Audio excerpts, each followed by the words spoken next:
अस्सलाम वालेकुम viewers, welcome to Urdu से YouTube channel. Like the video, subscribe my channel and press the bell icon to get notified. नाम है शनीब। शनीब नाम के इंग्लिश में स्पेलिंग बनते हैं SHANIB। शनीब नाम का शुमार लड़कों के नामों में होता है। शनीब नाम लड़कों के लिए मखसूस है। शनीब नाम का मज़हब मुस्लिम है।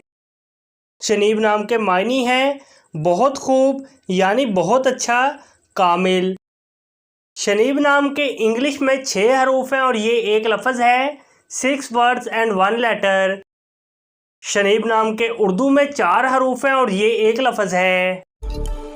अपने नाम का मीनिंग जानने के लिए कमेंट बॉक्स में लिखिए। चैनल को सब्सक्राइब कीजिए, वीडियो को लाइक और शेयर कीजिए। Thanks for watching.